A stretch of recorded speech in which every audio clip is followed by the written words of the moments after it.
Dear viewers, আসসালামু আলাইকুম। দেশ ও প্রবাস থেকে যারা আমাদের ভিডিওটি দেখেন তাদেরকে আন্তরিক শুভেচ্ছা ও অভিনন্দন।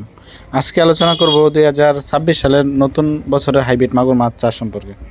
যারা অরিজিনাল চকলেট কালার হাইব্রিড মাগুর মাছ চাষ করে পুকুরে অধিক লাভবান হতে চান তারা অবশ্যই আমাদের কাছ থেকে এই অরিজিনাল চকলেট কালার হাইব্রিড মাগুর মাছের পোনা সংগ্রহ করতে পারবেন। ভিউয়ার্স, যারা আমাদের কাছ থেকে নিত্য নতুন হাইব্রিড মাগুর মাছের পোনা সংগ্রহ করতে চান তারা অবশ্যই আমাদের স্ক্রিনে দেওয়া নাম্বারে যোগাযোগ করেন। এই হাইব্রিড মাগুর মাছটি কারা চাষ করবেন? যাদের ময়লা আবর্জনা পুকুর আছে বা ময়লা আবর্জনা খাদ্য আছে তারা একদম বিনা খরচে এই মাছ চাষ করতে পারবেন। এই হাইব্রিড মাগুর মাছটির প্রধান খাদ্য হচ্ছে মরা মুরগি, মুরগির লিটার ও গরুর লিটার ও গরুর নাড়ি ভুঁড়ি। যাদের এই ধরনের খাদ্য আছে তারা একদম বিনা খরচে এই মাছ চাষ করে সফলতা লাভ করতে পারবেন একদম কম সময়ের ভিতরে। বিকজ এই হাইব্রিড মাগুর মাছটি আমাদের কাছ থেকে পাবেন বিভিন্ন সাইজের পোনা সংগ্রহ করতে পারবেন। এই হাইব্রিড মাগুর মাছটি আমরা সারা বাংলাদেশের 64 জেলায় হোম ডেলিভারি করে থাকি। আপনারা চাইলে সরাসরি আমাদের হ্যাচারি থেকে এসেও সংগ্রহ করে নিতে পারবেন। স্ক্রিনে যে মাছটি দেখতে পাচ্ছেন এটি পুরো 4 ইঞ্চি সাইজের হাইব্রিড মাগুর মাছের পোনা।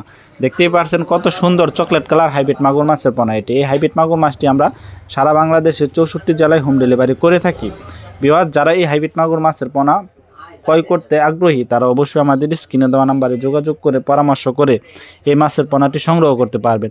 এটি আমরা সারা বাংলাদেশের যে কোনো প্রান্তরে হোম ডেলিভারি করে থাকি। আমাদের কাছ থেকে বিভিন্ন সাইজের পোনা সংগ্রহ করতে পারবেন। এখন দেখতে পাচ্ছেন এটি 1000 লাইনের হাইব্রিড মাগুর মাছের পোনা।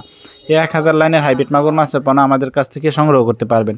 যেমন 1.5 ইঞ্চি, 2 ইঞ্চি, 3 ইঞ্চি, 4 ইঞ্চি, 5 ইঞ্চি পর্যন্ত অ্যাভেলেবেল মাছের পোনা ক্রয় করতে পারবেন। এই হাইব্রিড মাগুর মাছটি আপনার রাক্ষসী জাতীয় হাইব্রিড মাগুর মাছের পোনা। এটি 3 মাছ চাষ করলে এক 1 থেকে 1.5 কেজি ওজন আসে। এটি অন্য মাছের তুলনায় দ্রুত বৃদ্ধি পায় এবং বড় হয়। তা ভিউয়ার্স, আজকের ভিডিওটি এই পর্যন্ত। আল্লাহ হাফেজ, আসসালামু আলাইকুম।